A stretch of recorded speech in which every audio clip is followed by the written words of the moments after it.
I'm Coach Corey Wayne, and this is my video coaching newsletter. And the topic of this newsletter is going to be Attraction Can't Be Created, Only Uncovered. Well, I've got a couple emails that I'm going to go through with you. And the first email, the guy brings up some good points. It's just the way he's looking at things in life. He's taking life and himself way too seriously, and he's beating himself up all the time.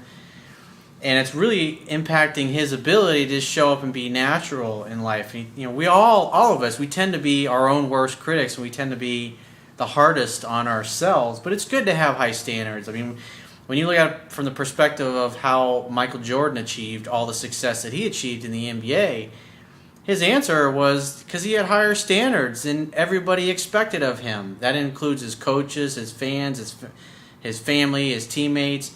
In other words, his expectations for himself and what he needed to aspire to were way beyond what anybody else expected. And it's good to have that, but at the end of the day, you're not always going to succeed. You're not always going to get what you want in life. There are going to be setbacks. Whether you're an entrepreneur, you're a professional athlete, your career, in order to be really successful in life, you have to become good with failure. You have to become good at taking rejection and taking no, especially if you're in sales, because most of the time people are going to say no to you, and that's okay.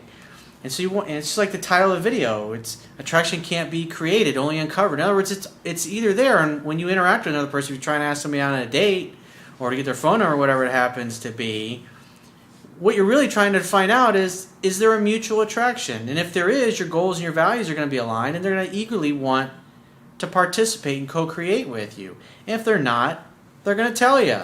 They're going to be taken, or they're just going to politely decline your offer. And you can't get all butthurt and say, oh, there must be something wrong with me because I got shot down. You had the guts to ask.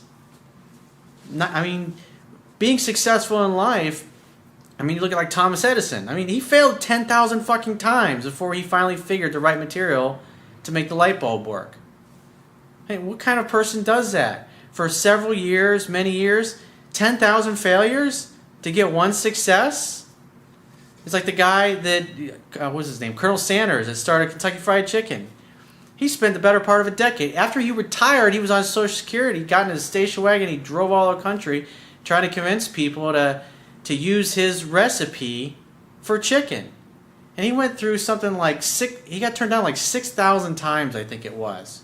6,000 fucking times. People said, absolutely not interested. He was just going to restaurant to restaurant to restaurant. No, can't, no thanks, sorry, not interested. Thousands of times before somebody finally said, all right, I'll give it a shot. And the people liked it. And then the rest is Kentucky Fried Chicken history.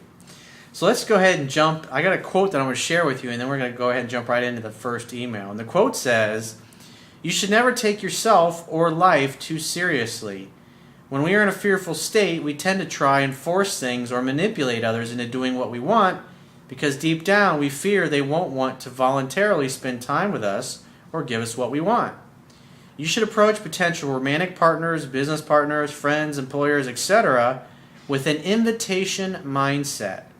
That means inviting them to join you in participating in your already exciting life without being attached to any particular outcome. This gives them the opportunity to voluntarily co-create with you. Those who are truly aligned with your goals and values will eagerly participate. Those who are not will decline or be indifferent." In other words, when things don't go your way, it's just part of the process. That's the way you got to look at it. Professional baseball players, the difference between somebody that gets a hit, say, every 2 out of 10 times versus somebody that hits every 3 out of 10 times at bat. In other words, they're failing 70 to 8% of the time, but with the difference in their pay is tens of millions of dollars different. And all the difference is the one guy gets one more hit out of every 10 tries than the guy that's batting in the 2s. That's a small difference. It's just like golf. It was like Tiger Woods once said, in order to hit the difference between Tiger Woods and you or me or any other regular average golfer, about 2 millimeters. It's just how when the head of the club hits the ball, depending on which way it is, 2 millimeters. 2 millimeters on, you're Tiger Woods. 2 millimeters off, you're in the lake, you're in the trees. That's all it is. It's a small difference. It's a subtle difference, but it's a massive difference. So let's go ahead and jump into the first email. He says, "Hey Corey, I'm a high-functioning autistic. All my life I've been told how I couldn't or wouldn't be able to do things. Yet I have a bachelor's degree and 2 classes shy of an associate's." Well, good for you. He says, "I do eBay now and I'm really great at it. Like you, I was never shown love, never told good job, etc. My dad took out his work problems on me." Yeah, my dad did the same thing. It's funny, my dad would be beating the crap out of me. He'd go, when I was your age, my father used to bounce me off the walls, and I always said that when I became a father, I wouldn't do that to my children. He's beating the crap out of me. He's like, hello. He says, "Both my parents are perfectionists as well. My mom has stayed with my dad because of money. I thought I was finally able to start dating, especially after reading your book 6 times. I watch your videos daily and your emails. Yet I still kill possible chances without even trying. I'm trying to understand about why I sabotage myself before even trying and dating throughout my lifetime. Is it because I have no confidence?" Well, you got to remember, confidence, where's confidence comes? It comes from experience. It comes from doing what you know how to do and doing it really well. Repetition is the mother of skill. And especially around the subject of talking to women or asking women out, a lot of guys have some tremendous fear. Approach anxiety, if you will. The paralysis of analysis. They feel like their feet are like stuck in concrete and they have concrete shoes and they can't really get what they want or move in that direction. So they don't do anything. They don't even try. But what you got to realize is you're going to fail most of the time. Most of the girls that you like and you want to go out, they're not going to be into you. They're going to reject you. That's why I said it's about putting an invitation out there. And either way, it doesn't matter. As long as you put the invitation out, you did your fucking part. That's what being a man is showing up and taking some risks without giving a shit what happens one way or another. He says, "Or is it because I don't like myself?" Probably because you don't like yourself, and also because you haven't practiced enough. It's that simple. So I say, in the next 30 days, what I want you personally to do is I want you to ask out 100 women. Because if you ask out 100 women, you'll get laid a few times. Every guy that's ever done that gets laid at least 2 or 3 times. You might get 4 or 5 dates. That's what it takes. Repetition's the mother of skill. It's like once you ask out 100 women, it's like ordering a Happy Meal at McDonald's. It's not a big fucking deal. He says, "I know I have to love myself completely before I can truly date and love someone. The idea is you got to get to a place where you really love your life and you're really enjoying yourself and you're happy and you feel like you got a complete life and you're loving just being single and having a kick-ass time hanging out by yourself. And like when you go out just to have fun. You don't need to have friends there. You don't need a wingman. You just go out and enjoy your life and you encounter women throughout your life. And if you see one you like, invite her to do something." He says, "Here's some examples of self-sabotage. Yesterday, I was approaching the checkout lane and there happened to be a gorgeous woman, great body and even attracted to her. Also, she wasn't married and didn't have a ring on. But I decided to go to another lane still. Because in your mind, you're thinking, oh, it'll probably turn out just like all the others, so I'm not even going to try. That's like a baseball batter getting up and the pitcher's about to wind up and throw him and he runs out of the batter's box because he's afraid he's going to get hit with the ball or he's afraid he's going to strike out. Or he doesn't even swing at the ball because he's afraid, what's the point of swinging? I'm going to strike out anyways. You miss 100% of the pitches that you don't swing at. He says, I have a full cart, but she only had a few items in her cart. Afterwards, I thought I could have said, you wouldn't mind me cutting in front of you, would you? Why would you want to do that? See, it's like you feel like you got to manipulate. That's just you trying to force yourself because you think there's no way she'd want to be with me. So let me try to force myself upon her. Let me try to force myself into her life. When you get in line with somebody like that, ask them about some of the things that they're, hey, is that really good? I've never tried that before. That's your opener. It doesn't matter what it is. People who like the same things tend to like each other. It's that simple. He says, so now I regret how I was, which will haunt me for the rest of my lifetime. So what? It was yesterday. The past does not equal the future. You can go into that same grocery store and see another girl that's attractive and walk right up to her and, hey, what's up? How are you? Wow, you must eat healthy like I do. Isn't that really good? Isn't that box of cereal really good? Isn't that organic chicken really good? Oh, I love it. What do you make with that? I see you got all those vegetables and spices there. What are you going to make with that? Really? What's the recipe? Oh, wow. You know what? You should come by my place later and make that for me. I think that's a great idea. When are you free to get together? It's not hard, but you got to practice it. It's like you don't care one way or another. You're already doing something exciting. Hey, why don't you come by my place later? He says, I haven't done the Ask the 100 Women Out mall activity yet. Well, you don't have to go to a mall to ask out 100 women. Just do it in your daily life. I talk about in the book, you're choosing not to help yourself. So you're not getting any practice, and therefore you're not getting any better. And all you're doing is this limiting belief that you have in your mind. You're just psyching yourself out. It's like, if you won't take action to help yourself, dude, there's not a fucking thing I can do for you. You can read my book and watch video after video after video. If you're not getting out there and participating, it doesn't matter. You're not going to get any better. Repetition's the mother of skill. How much repetition are you doing? Almost zero. He says, maybe that's some of my biggest problems, too. Anyways, another time in my life, a girl started talking to me in a grocery store line as I was talking to the cashier, but ignored her because I thought of all the women who ignored me in the past, or how I've been wronged. Oh, you poor baby. You know what that is? That's the world's smallest violin playing a sad song for you. Or the world's smallest record player. He says, once in college, I was on spring break, and on the plane ride home, I initially started talking to a gorgeous girl who was seated right next to me, and she liked me, but I stopped talking to her because I thought of all the women who ignored me or were cold.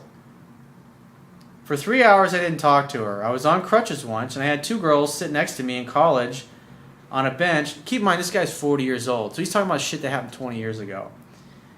But I got up and left. Again, I was so shocked, didn't know how to react, because for me, when in college, women gave me zero eye contact. The only problem was you just had a shitty strategy. You were not employing a successful strategy, and obviously you didn't learn it from your parents. I had to learn all this stuff on my own. He says, another time I was on crutches again, a woman wanted to help me put my groceries in my trunk, and I said, I've got it. How do I change my thoughts so I stop sabotaging myself? You have to take action. That's it. You must participate in your own rescue. The only guy that can help you is the dude you see in the mirror. And all you're doing is studying, you're watching videos, and you're sitting on the couch with your thumb up your butt, playing video games or whatever. Instead of participating in life, you're sitting on the sidelines, watching everybody else participate, and you're going, oh, poor me. Oh, 20 years ago, this girl didn't like me. You're 40 years old, dude. Come on, man. Get up the fuck off your ass. He says, I'm actually a good-looking guy. When I'm thin, I've lost a lot of weight, and right now I look good, and I work out 6 to 7 days a week. That's awesome. That's great. Good for you. He says, I watch what I eat, too. I'm finally going to go back to counseling to try to fix myself. Well, the way I look at it, there's nothing wrong with you. You're just choosing moment by moment to not do anything to help yourself. So you can stay stuck in the past and say, oh, well, 20 years ago, a girl said no to me, and... well, because of what happened 20 years, the past does not equal the fucking future, dude. It's like every moment of life is like an Etch-a-Sketch. It's like you turn it upside down, you shake it, clean slate. Moment by moment. That's the only moment that exists. You can't do anything about the past, and you can't do anything about the future. The only thing you got is right now. He says, I do know about affirmations, writing down what I like about myself. Can it be anything? Well, if you focus on positive things, you get what you focus on in life. Your brain has no choice. But if you're constantly focused on what didn't work 20 years ago, it's like, come on, dude. It's time to get in the present moment and live your life. How many times do I read or should I write it out daily? Well, it's great to get up and journal in the morning what you're grateful for in life. Be grateful for the fact that you're working out 6 days a week. That's pretty awesome, and that you're eating healthy. Any other strategies of getting my self-love back? What can I say to myself when I know it's a great opportunity to interact with a woman like yesterday? Either way, you got to say to yourself, great, what's the worst that can happen? As long as I take action, I'm going to get better. Repetition is the mother of skill. And as long as I take action, I don't give a fuck what she says one way or another. If she goes out with me, great. If she doesn't, who fucking cares? At least I took action. That's the only way you get better. You got to find a way to grind it out. You got to take some action to help yourself, and you're not willing to do that. He says also, what are the ways of not letting people, especially women, change my behavior, thoughts, especially with eye contact? Nobody can change your behavior, dude. The only person that can change your behavior, your beliefs, your thoughts, your associations is you. You're the only person that can do anything about that. He says, how do I stop giving a shit about everything? For me, eye contact is a killer, just shifting through all the unavailable women and then blow it or ignore when a woman is actually checking me out. The being friendly to everyone approach doesn't work for me. Bull fucking shit. You're not even doing it. You're not even trying, dude. You're not even willing to help yourself. Like I said, if you're not willing to just be friendly to people and say hello to people in line or wherever you go, then, your life ain't going to change. If you keep doing what you've always done, you're going to continue to get what you've always got. People will do more to avoid pain than they'll do to gain pleasure. And you're trying to avoid the potential pain of rejection. Rejection is part of life, dude. You're going to get rejected most of the time. You got to accept that fact. The only way you're going to get better is to take action. At least if you take action, you're going to get better. If you don't take, what are the consequences? Are you happy you're 40 fucking years old? It's like, hello, at what point are you going to, at some point, this journey that you're on, that all of us are on, is going to end for you. Are you satisfied with just sitting on the sidelines with your thumb up your butt? I think not. But at the end of the day, you got to participate in your own rescue. I can't do it for you. Nobody else can do it for you. If you're not willing to help yourself, then you're wasting your time. He says, being friendly to everyone in approach doesn't work for me, and you say always be ready to flirt, but say that you don't need to be a comedian either for someone to like you. Basically, what I'm wondering is in attraction, I always feel like I have to be on, but I always should just be myself and no need to worry about how people view me is hard. Is it because I'm not comfortable in my own skin, which is why I have some anxiety? Listen to that. Look what you just told your brain to look for. Is it because I'm not comfortable in my own skin, which is why I have some anxiety? And your brain's going, yep, that's exactly what it is. You're, oh, okay, well, I'm uncomfortable in my own skin, so therefore, I don't have to do anything. It's a paralysis of analysis. Like I said, you're sitting on silent with your thumb up your ass. Nothing's going to change. You're not doing anything to help yourself. You're just reading and watching videos. At some point, you got to take action. It's like the Buddha said, faith without action is meaningless. He says, I've read your book 6 times now, and I know I have 10 more to go. I watch your videos daily, and I read your emails. I'm trying to figure out what happened and what I should do with a girl who I have a crush on who rejected me, but showed interest afterwards. He says, should I give her a second chance? I made a lot of mistakes. I made things harder on myself, and I wouldn't give her a second chance if she wasn't a crush and so hot. Dude, you're 40 years old. It's time to stop talking like a 10-year-old boy. Come on, dude. It's time to grow up and act like a man. 40-year-old men shouldn't have a crush. You're talking like a child, dude. It's time to grow up and put your big boy pants on and be a fucking man. Stop making excuses. Here's what happened. For work, I used to mail out my orders, and I would see her every day at her workplace. She never really noticed me, I think, until she saw me just smiling at her one day, which was probably different than you normally are, because you're always focused on what sucks. Again, whatever you focus on, whatever questions you ask your brain has no choice to give you an answer. So if you start asking yourself, what's good about this? How can I learn from this? How can this benefit me? Just like I talk about in my book, you will focus on, and your brain will give you more things to expand those thoughts. And she quickly turned her head. Normal reaction? She either didn't like you or she was shy.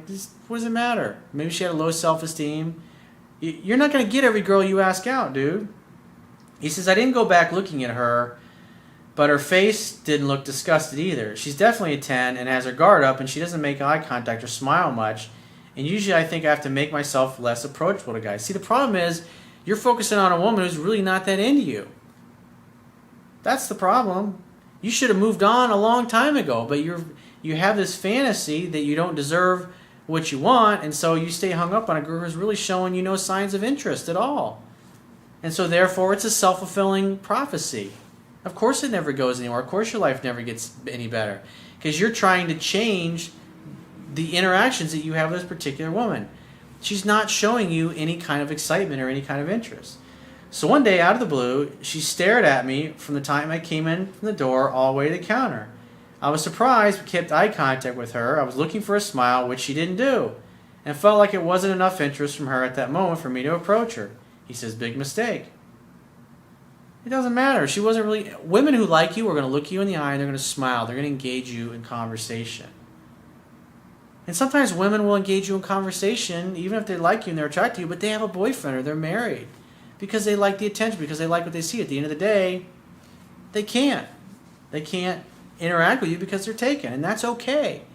At least as long as you show up and put yourself out there, you're doing your part as a man. That's it. That's all you owe the world. That's all you owe women, is to show up and be a fucking man, and who cares whether you get rejected or accepted. It doesn't matter. He says, I did break eye contact first. He says, I know alphas never do that.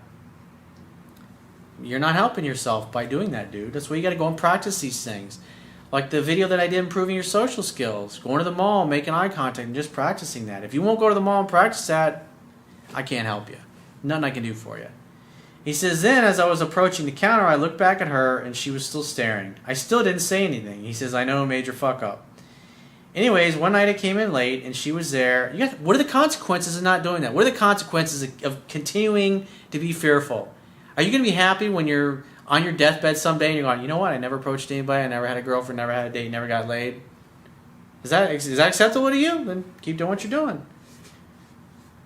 He says, anyways, I came in there late one night, and I thanked her and left. Later in my car, I thought of a problem I had with a package, focusing on a problem again, and thought that it would be a great icebreaker. And he says, major backfire. So I went back in right away. I teased and bantered with her and then told her about the problem. And she went behind the counter, but told me to move over to a different counter. The counter she moved to had no barriers between us this time. She leaned all the way over so that both of her elbows were on the counter, and she had a huge smile. He says, I didn't lean in. I first read off the tracking number when she asked to look at my phone. Then she asked to look at my phone. She did touch my hand. That could be a good sign. And she then had trouble herself since there were so many numbers.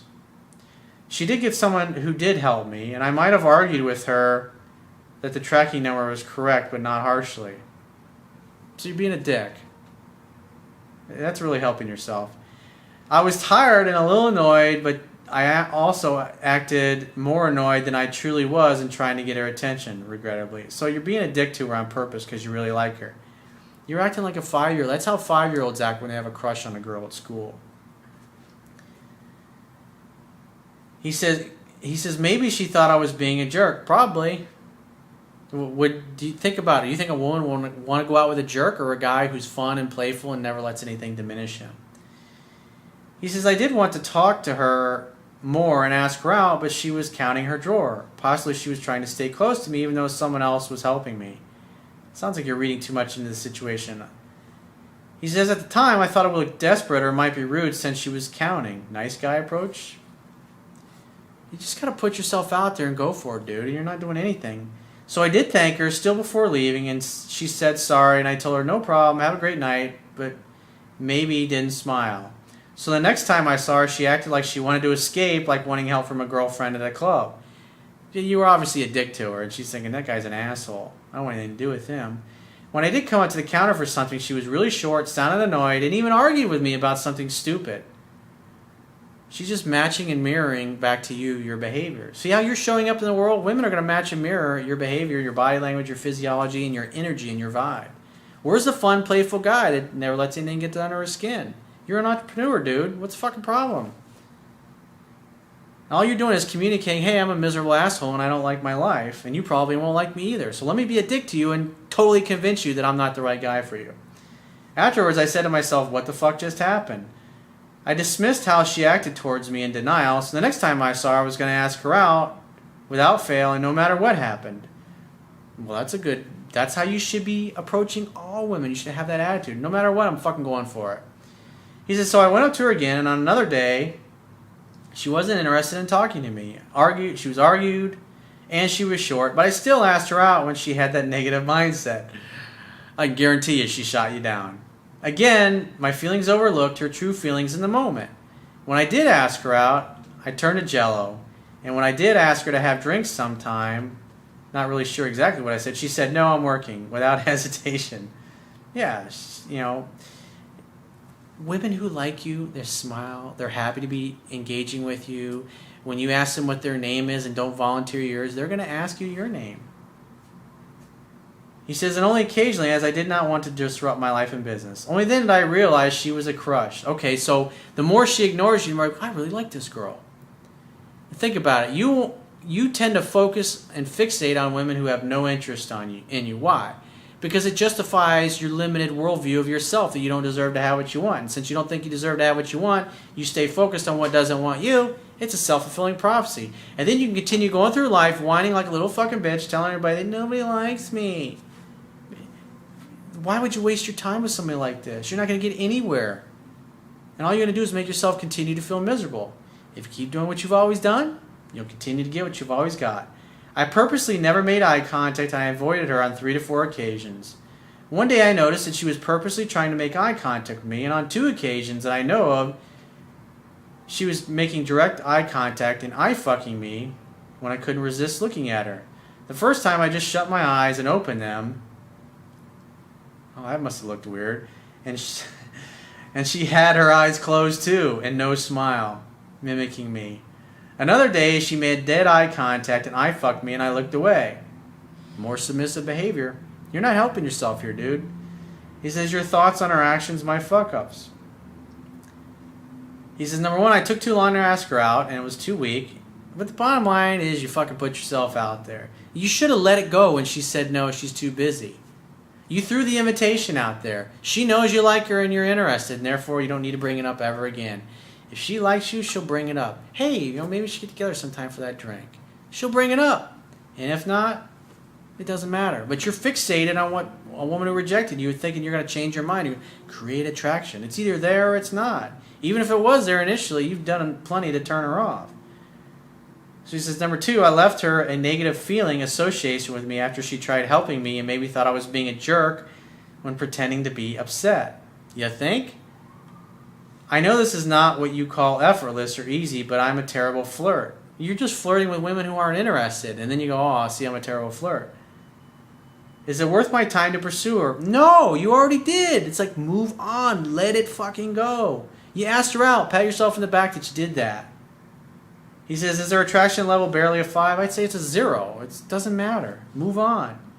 What are some ways to become less anxious, nervous around someone who really knocks your socks off? Stop focusing on her, dude.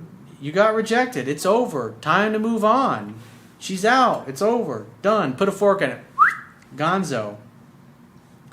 He says, also, my pretending to be upset to get her attention must be because you're presupposing you're going to get rejected, and so you're purposely going out of your way to subconsciously sabotage yourself. This is what part of sensory acuity is that I talk about in my book. You got to be aware of what you're thinking and feeling. And that's why if you love your life and you're a happy guy, you're going to be going in there not looking to pick anybody up. You're never going to go out with the mindset, oh, I'm going to go out and meet a girl today. You're just going to go out and you're going to enjoy your fucking life. And if you're happy and you're enjoying your life, you're like, hey, how are you? It's really simple. But if you're in a shitty mood all the time and you're pissed off at the world and you're mad at yourself, you need to focus more on yourself and your life and get out there and practice things that I talk about. Because if you don't like yourself and you don't like your life, this is what happens. You show up and you're a dick to everybody. And then you complain that you don't get any success. What do you expect? He says, I thought I would give her my name and phone number on a piece of paper and say, let's start over, call me. Or what is your recommended? Move on, dude. Let it go. He says, after all that rejection, I'm now super nervous around any woman that I think likes me. What's that all about? You had one bad experience and then you're totally fixated on this instead of just ask out 100 women. That's what I want you to do for the next 30 days. Ask out 100 women. Go to the mall and just focus on the eye contact that I talk about in the video, improving your social skills. That's what you need to work on, dude. So let's get into the second email here. This guy says, hey coach, I'm 23 and I've been dating a girl for 5 months and I've known her for 6. I'm out of college and she is finishing up school 2 hours away, so it's been somewhat long distance when she doesn't come home. We jumped into things pretty fast and started telling each other I love you early on. Same time, I had trouble with her exes and have been guilty of making that an issue something. So you're jealous, needy, insecure, and you get butthurt over the exes because you think they're going to take her away from you. You have to be unattached, just like I talk about in the title of the video. It's like you put the invitation out. If she goes back to the ex, she goes back to the ex. The only thing that you have control over is how you show up. And when you show up and you're fearful that she's going to ditch you for another dude, this is what you do. You sabotage your success. You start trying to force her and manipulate her into moving these exes out of her life. And all you really do is make yourself look weak and pathetic and cause her to think, this guy's not really the dude that I thought he was. You're not acting like a man. You're acting like an insecure, jealous jackass. The guys that act the way that you're acting and focus on this, these are the guys that become the abusive boyfriends that have to get restraining orders for. This scares a woman. This makes a woman feel unsafe and uncomfortable around you. He says she seems bipolar and depressed sometimes. Well, if you're being a jealous jackass and she's not having a good time with you because you're creating drama out of thin air, then what do you expect? This is what people, it's not me. It's not my problem. I'm not doing anything to fuck this up. She's bipolar. She's giving me mixed signals, man. He says, I treated her very well, better than any girlfriend I've had, but she's been quite controlling. I stick up for myself in most instances, but also feel like I have my tail between my legs and am manipulated. He says, our relationship has been a lot of texting, which I don't agree with. The phone is for setting dates, dude. Simple as that. You're violating the principles that I teach in my book. You're not following what I teach, and therefore you're fucking up. You got to help yourself, man. You got to participate in your own rescue. He says, recently I took her on a cruise, and afterwards we proclaimed how much we missed each other. The attraction was high because you were with her the whole time, and since you were on a cruise, you knew she wasn't going to go anywhere, and therefore you had her all to yourself, and she couldn't leave. So therefore you felt comfortable. And then when you got back into the real world, you went right back to trying to possess her and control her and lock her down because you're afraid she's going to leave you for somebody else. He says, I saw her and her parents for my birthday the following week and had incredible sex with her that night. She couldn't let me go when I dropped her off. Well, that was then. It doesn't apply right now in this moment because you were showing up and you were acting like a man then.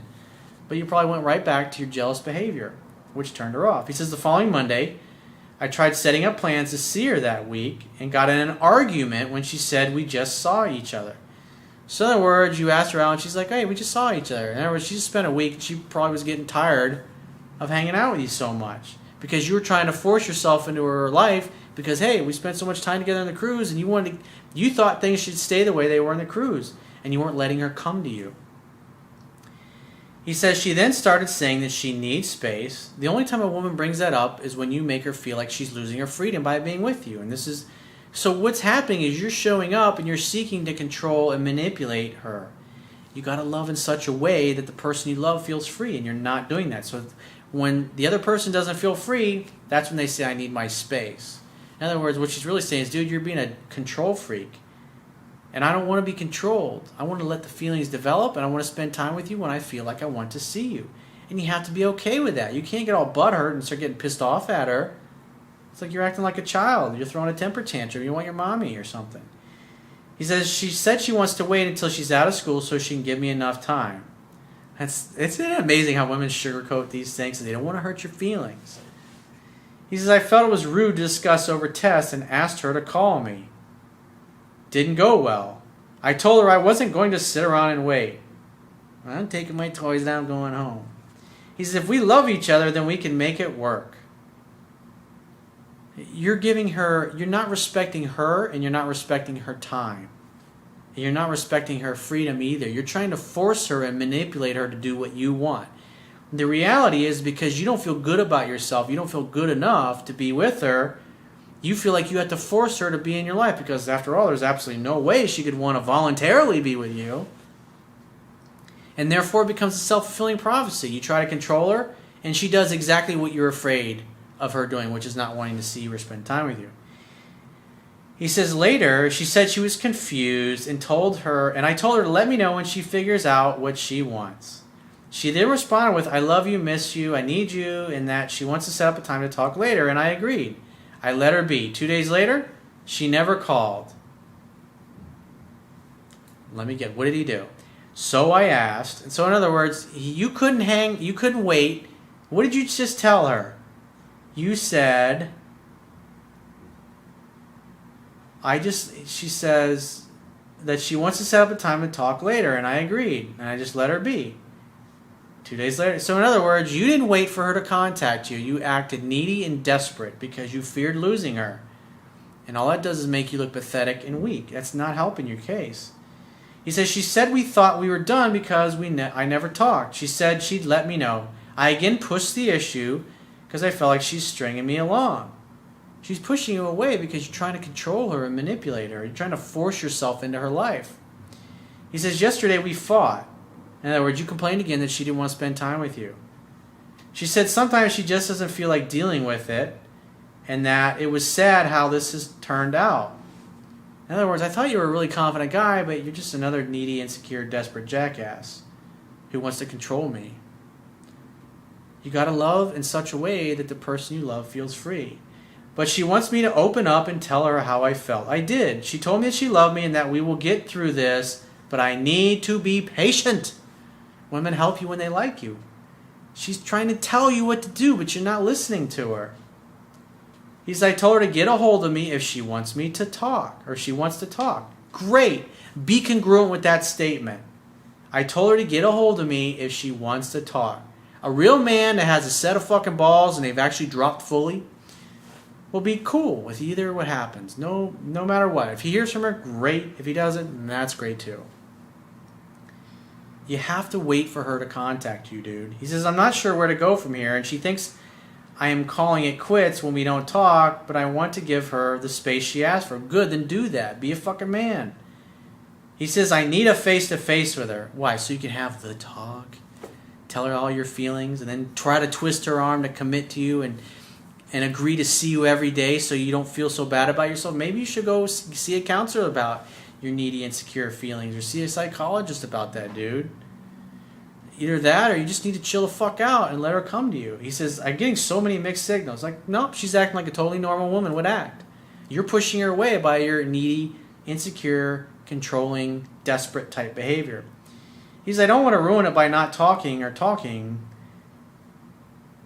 He says, I feel like I'm the only one trying. Like, yep, you're trying to force yourself upon her. You have to be patient. She told you exactly what to do. She said you need to be patient. And being patient means you wait for her to get in contact with you. When she starts to miss you and wonder about you, she'll call you. Hey, babe, what are you doing? I miss you. And then you say, hey, babe, I miss you too. I'd really love to see you. When are you free to get together next? And you make the next date. It's that simple. You're complicating things. Read my book 10 to 15 times until you get to know it so well, you don't have to think about it anymore. Anybody that's watching this and you're going, no, I haven't read it 10 to 15 times, you're fucking up. You're tying your shoelaces. It's like trying to run a marathon with your shoelaces tied. How well do you think that's going to work? Ain't going to work out very well.